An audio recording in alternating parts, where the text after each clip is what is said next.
Hello and welcome everyone in my YouTube channel Chandni ma'am sociology class. और मैं हूं doctor Chandni Murkam, assistant professor of sociology. और आज की क्लास में हम पढ़ने जा रहे हैं छत्तीसगढ़ की विशेष पिछड़ी जनजाति पहाड़ी कोरवा को। तो चलिए ज्यादा देर ना करते हुए देखते हैं पहाड़ी कोरवा जनजाति को। Let's start.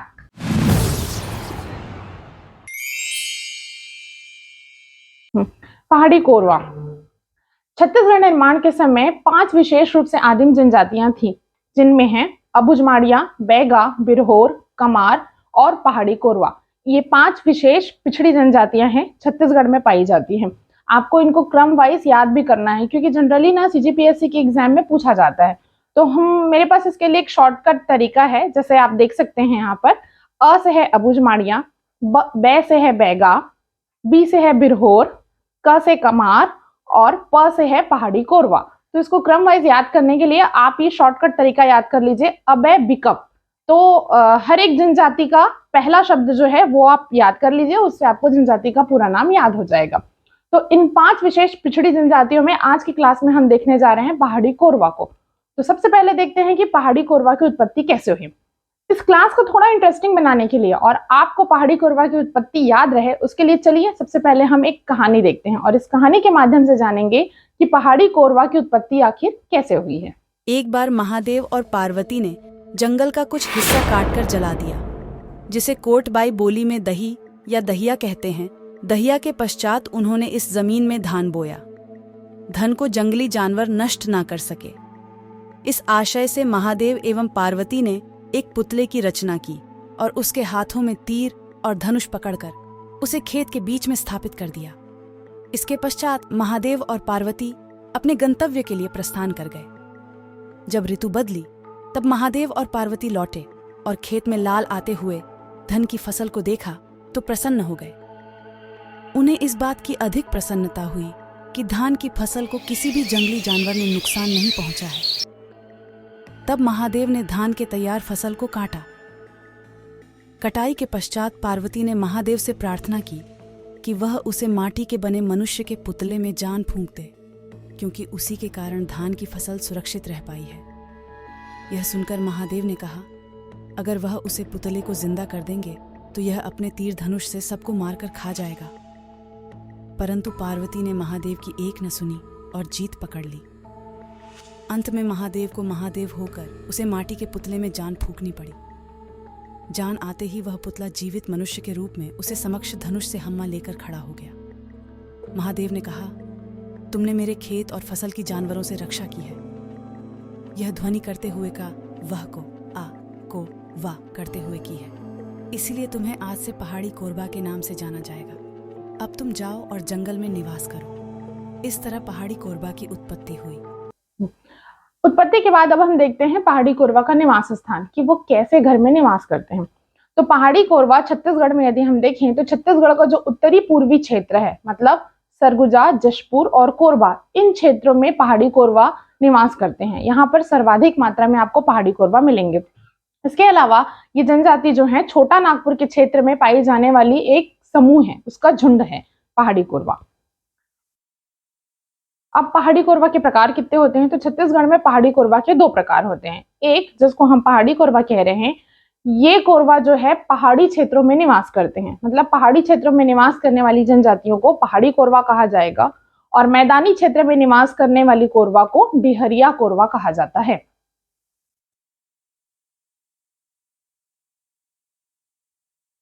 अब उनका आवास देखते हैं कि उनका जो घर है वो कैसे स्थान पर होता है। तो जो अगर आप जनजाति कह रहे हैं, मतलब जनजाति जो है वो जंगल में निवास करेंगे, और ये जो पहाड़ी कोरवा है ये ऊंचे स्थानों में और पठारों वाले क्षेत्रों में निवास करते हैं। साथ ही स्थानांतरित कृषि करते हैं। स्थानांतरित कृषि मतलब एक स्थान पर कृषि नहीं करते, एक स्थान से हटकर दूसरे स्थान पर कृषि करने के लिए चले जाते हैं।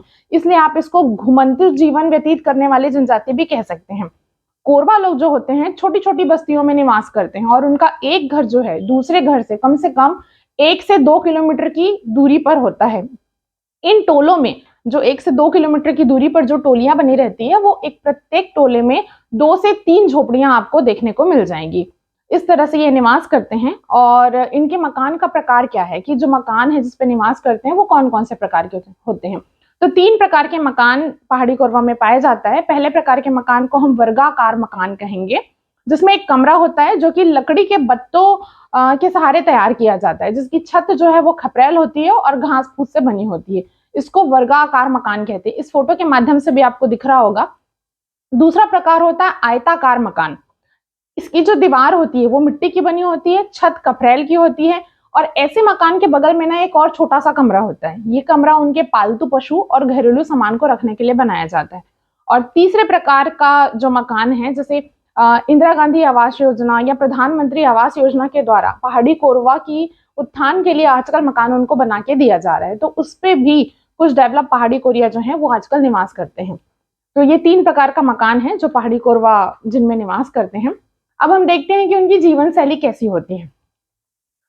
तो उनके जो पुरुष होते हैं, पहाड़ी कोरवा जनजाति में जो पुरुष होते हैं वो लंगोटी पहनते हैं और बंडी पहनते हैं। उनके बाल जो होते हैं वो बहुत लंबे होते हैं और उन बालों को वो इस प्रकार से जूड़े के रूप में अपने सिर में बांधे रहते हैं कि दूर से देखने से ऐसा लगता है कि एक जो व्यक्ति है उसके सिर पर कौवा बैठा हुआ है और कांधे पे, एक कांधे में कुल्हाड़ी और दूसरे कांधे में तीर और धनुष लेकर चलते हैं। इस तरह की वेशभूषा होती है पुरुषों की। वहीं पे यदि हम महिलाओं की चर्चा करें तो महिलाएं जो हैं जो साड़ी पहनती हैं वो सफेद किनारे वाली साड़ी पहनती हैं। महिलाएं ब्लाउज मतलब पोलखा नहीं पहनती हैं। साथ ही साथ महिलाएं हाथों और पैर में गिलेट के गहने पहनते हैं। गिलेट मतलब असली नहीं, आर्टिफिशियल जो गहना होता है वो पहनते हैं। ये पुरुष और महिलाओं का वेशभूषा है पहाड़ी कोरवा का। अब हम देखते हैं कि पहाड़ी कोरवा का भोजन कैसा होता है। तो कोरवा लोगों का मुख्य आहार होता है। अब वो जंगल में रहते हैं तो जंगल में जो चीज उनको आसानी से मिल जाएगी वही उनका भोजन होगा। तो जैसे चावल, कोदो, कुटकी, जंगली कंदमूल हो गया, मौसमी फल हो गया। और ये जनजाति है तो मांसाहार तो डेफिनेटली करेंगे। तो ये मछली, मुर्गा, केकड़ा, बकरा, सुअर, ये सब इनका प्रिय भोजन होता है। साथ ही साथ जो पुरुष होते हैं वो तंबाकू में भरकर चिलम पीने के शौकीन होते हैं और महिलाएं जो हैं वो शराब पीती हैं। भोजन आप देखेंगे इनमें। तो एक प्रश्न है मेरा, यदि आप वीडियो देख रहे हैं अच्छे से तो बताइएगा कि पहाड़ी कोरवा जनजाति जो शराब का सेवन करते हैं, प्रिय होता है उनको, उसको किस नाम से जाना जाता है? इसका जवाब आप मुझे कमेंट करके जरूर बताइएगा। और उस शराब को, उस पेय पदार्थ को बनाने की विधि क्या होती है ये भी आप बताइएगा। यदि आपको नहीं पता तो मैं इस वीडियो के माध्यम से आंसर आपको जरूर करूंगी। अब हम देखेंगे इनका अर्थोपार्जन का स्रोत क्या है, कि मतलब वो क्या काम करते हैं। तो वो जंगल में निवास करते हैं इसलिए कृषि करेंगे, कृषि मजदूरी करेंगे, साथ ही साथ वनोपज का संग्रहण करेंगे। वन से जो सामग्री होती है उनका संग्रहण करते हैं। कोरवा लोग अपने आसपास के जंगल से ना कंदमूल, महुआ, चार, गोंद, लाख, सालबीज, हर्रा, बहरा, आंवला, इन सब चीजों का संग्रहण करते हैं और जिस भी स्थान पर वो निवास करते हैं उसके आसपास में जो भी साप्ताहिक बाजार लगता है उस बाजार में जाकर इन वनोपज सामग्री को बेचने का कार्य करते हैं। ये तो हुआ इनका भोजन और अर्थोपार्जन का स्रोत। अब हम देखेंगे कि पहाड़ी कोरवा जो अपनी संस्कृति के लिए बहुत प्रसिद्ध है, तो उनमें कौन कौन से संस्कार होते हैं। वैसे मुख्य रूप से पहाड़ी कोरवा में 6 प्रकार के संस्कार होते हैं जिसको प्रत्येक व्यक्ति को निभाना होता है। जिसमें सबसे पहला संस्कार होता है गर्भ पूजा।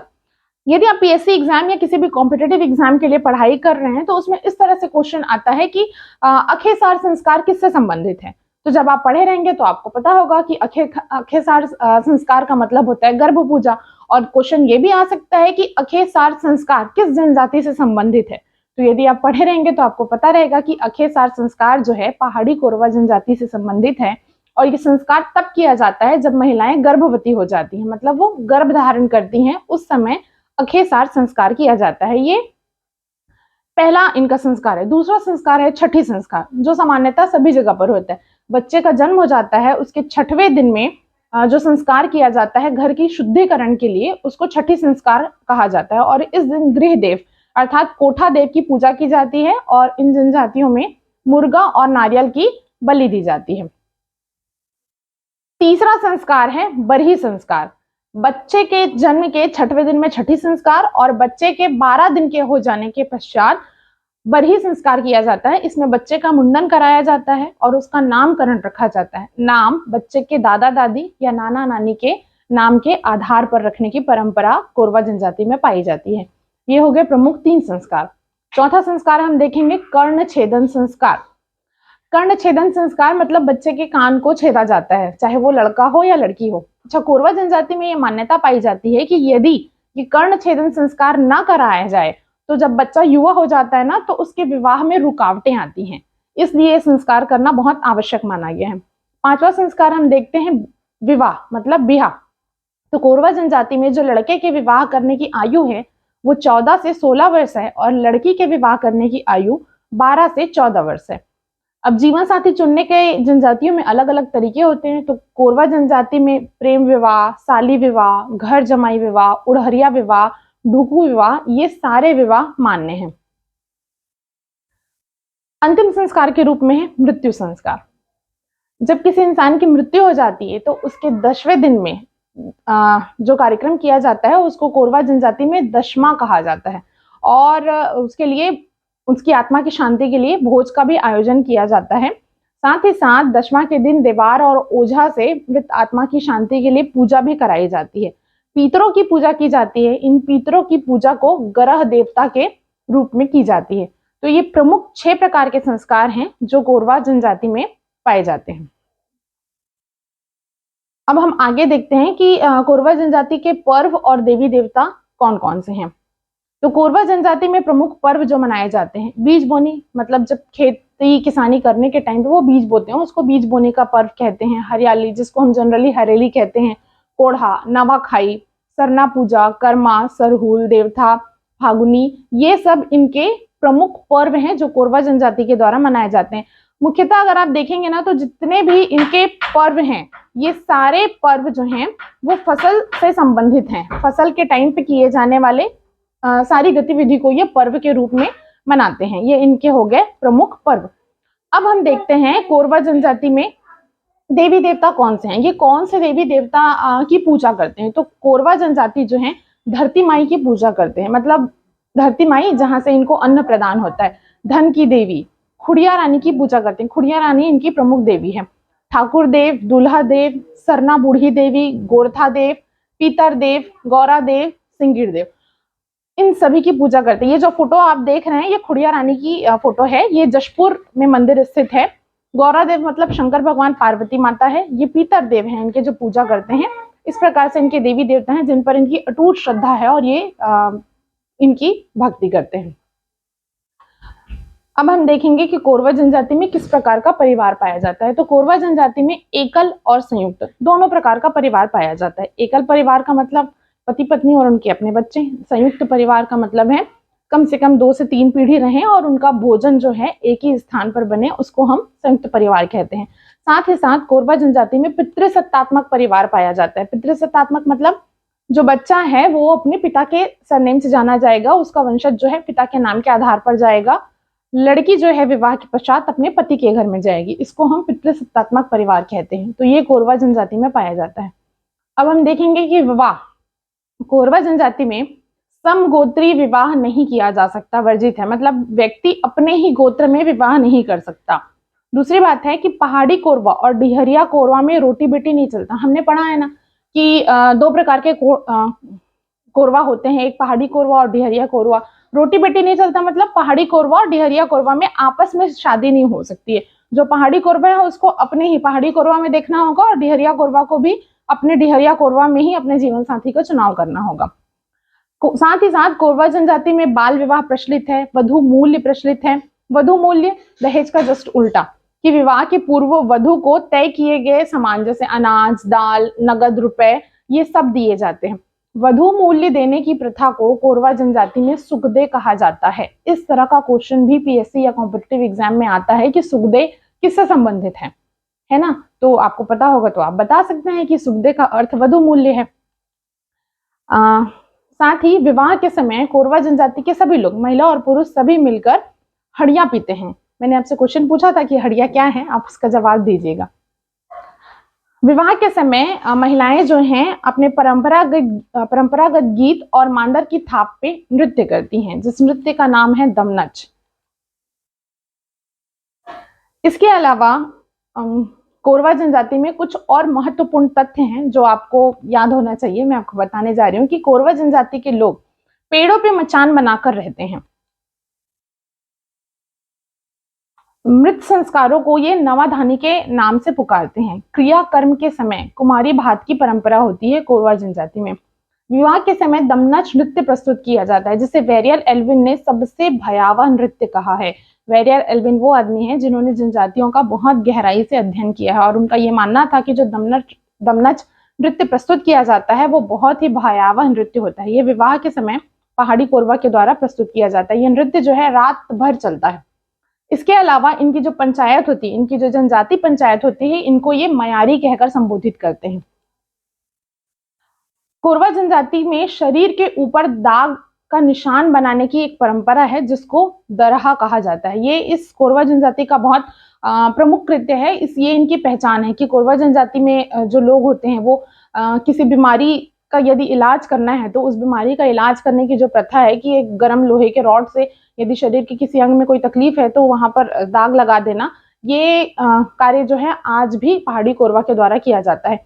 ये जो स्मरणीय तथ्य मैंने आपको बताया है, ये बहुत इंपॉर्टेंट पॉइंट्स मुझे ऐसा लगता है कि पीएससी एग्जाम या फिर आप किसी भी तरह का कॉम्पिटिटिव एग्जाम दिला रहे हैं या छत्तीसगढ़ का कोई एग्जाम आप अपीयर करने जा रहे हैं और उसमें जनजाति है, क्योंकि पहाड़ी कोरवा छत्तीसगढ़ की ही विशेष पिछड़ी जनजाति है, तो ये कुछ इंपॉर्टेंट पॉइंट्स थे जो लगता है मुझे कि आपको पता होना चाहिए, क्योंकि एग्जाम में क्वेश्चन इसी तरह का आता है कि मचान किससे संबंधित है, नवाधानी से आप क्या समझते हैं, कुमारी भात क्या है, या दमनच कौन सी जनजाति में नृत्य प्रस्तुत किया जाता है, या पहाड़ी कोरवा में विवाह के समय प्रस्तुत की जाने वाली नृत्य का नाम बताइए। या ऐसा भी क्वेश्चन पूछा जा सकता है कि वेरियर एल्विन ने कौन से नृत्य को भयावह नृत्य से संबोधित किया है। तो ये कुछ पॉइंट्स हैं जो आपको याद होना चाहिए। ये आपके फाइनल एग्जाम्स के लिए भी आपको यदि पहाड़ी कोरवा एग्जाम में आता है तो इतने सारे पॉइंट्स आपको लिखने होंगे, तो आपको डेफिनेटली पूरे नंबर मिलेंगे। और आज की इस वीडियो से संबंधित यदि आपके कोई डाउट्स हैं तो प्लीज मुझे कमेंट करके बताइएगा, और यदि आप चैनल पर पहली बार आए हैं तो चैनल को सब्सक्राइब जरूर करिएगा और बने रहिएगा वीडियो में। फिर मिलते हैं, तब तक के लिए गुड बाय।